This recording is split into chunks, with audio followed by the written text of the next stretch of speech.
The next six P's are action driven. And unlike the first two P's in the power of the pen, that was specific to mindset, the next six that we're going to cover in this course is going to be completely action driven.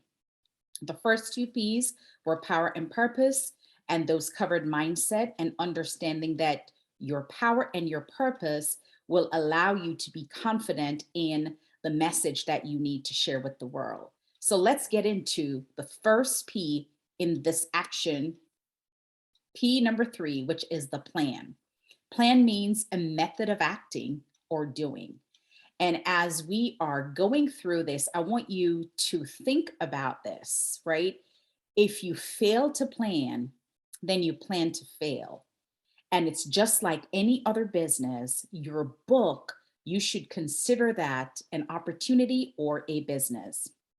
And so, even in writing a book, you want to make sure that you have a specific plan in place and understand this plan in order for your book to be successful, right? And so, in this plan, we're going to talk about the why, the who, the what, and the ROI. So let's get into it. The why, your reason for sharing your story. Your reason for sharing your story needs to be very clear and specific. You have to understand why this book is important to get out into the world. What is the reason for writing it?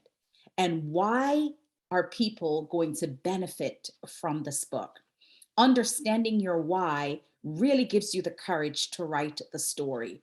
If you know that your purpose to share this book because it's going to impact a life, save a life, right, be the solution to a problem, then you are supposed to get it out there.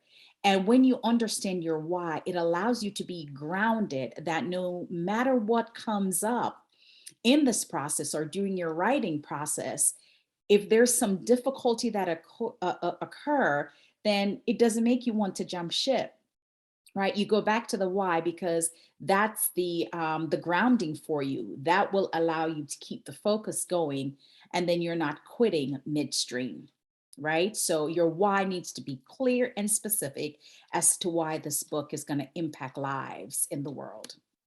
Now, the next one is the audience, and this is where it gets very, very detailed. When you think about a business, you think about the why, the who, the what, the how. When you think about a book, you think about the why, the who, and the what, right? When you think about the who for a book, it is definitely your audience. Now, as you're looking at a book, which is slightly bit different from business, there are three audiences to contend with. And you have to understand this so that as you start to do the marketing process, which we'll cover later, you know exactly how to promote and how to market your book to your specific audience. So when you think about a target audience, you're thinking about the overarching group of people that may need your services or book at some point, but it may not be immediate. And if you don't know who your target audience is, feel free to do a Google search, right? If you're writing a book about couples, do a Google search to see, who needs those books? Are there people that are getting a divorce or people that are signing up for couples therapy that your book may be the solution to their problem? So Google that and understand what percentage of the population is that, right? So that would be the bigger audience, the overarching group of people that may need that book. It may not be immediate, right? I can even think of people that are going to get married, right? They may be thinking about getting couples counseling before they get married, but they may not need your book about relationships or, having a strong marriage as yet, right? So that would be your target audience. Now, think about your niche audience. The niche is you're narrowing it down some more. So the target audience is the broader audience, but when you think about the niche, you're actually narrowing the scope a little bit more, getting a little bit more specific. The niche audience is consider the area that you specialize in. Who is most likely to need that specific content? Here, I would think about children's book. And so, as you're thinking about children's book, who would be your niche audience for a children's book? I would say it's the parents. I would say it's the caregivers. I would say it's a daycare center. I would say it's the library, the children's library, right? Children's bookstore. So consider the area you're specializing in. And if you're specializing in a children's book, then the people that are taking care of children will most likely be your audience for the niche. And then you get to the ideal reader. Once you get to the ideal reader, you understand who is the end user for your book. Your ideal reader is the person who needs this content immediately. They need the message now and they will purchase immediately.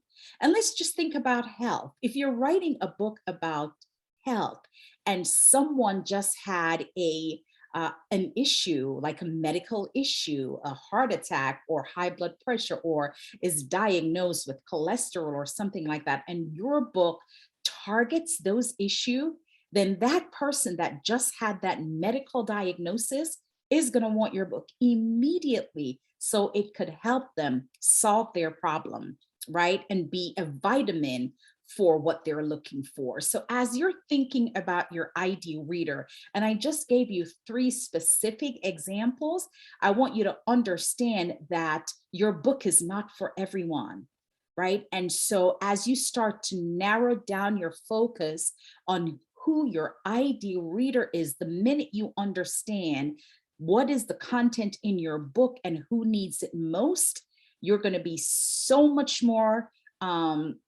specific about who you'll market this book to. All right. The next in this section is the what. What is the content and what is in it for your who, right? We just spent some time on the who. And so now, what is the content of this book? Now that you know who you're writing the book to, the content is very detailed about what they'll get. What will they walk away with from your book? How will it benefit them? What is in it for them? Everyone who spends money wants to know what is in it for them.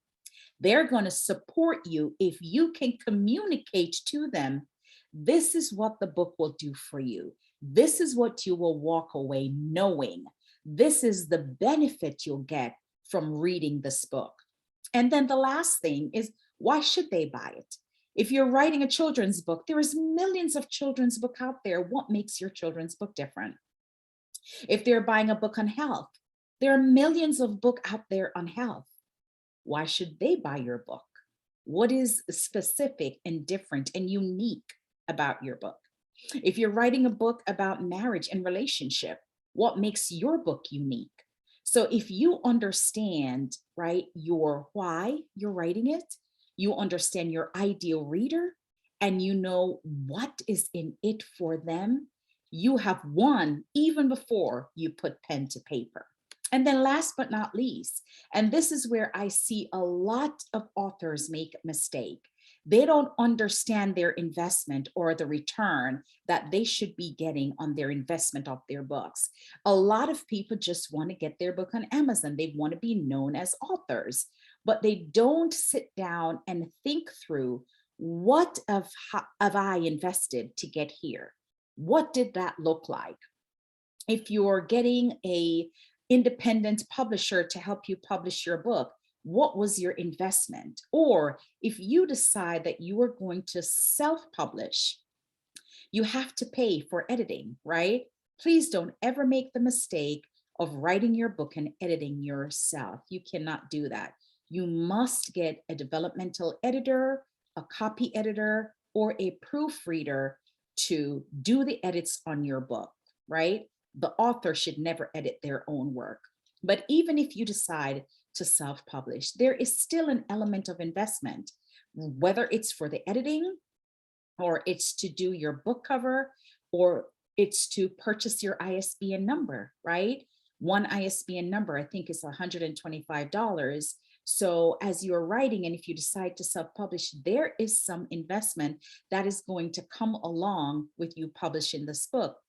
Think about the big picture. How much have you invested, right? And here is a simple math. If you invest $1,500 to get your book published and you're selling each book for $15, then the basic simple math is that you would need to sell 100 books to break even.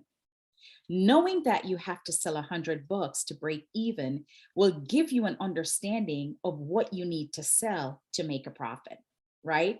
And that will be the return on your investment. So understanding this piece of your book is also very, very crucial.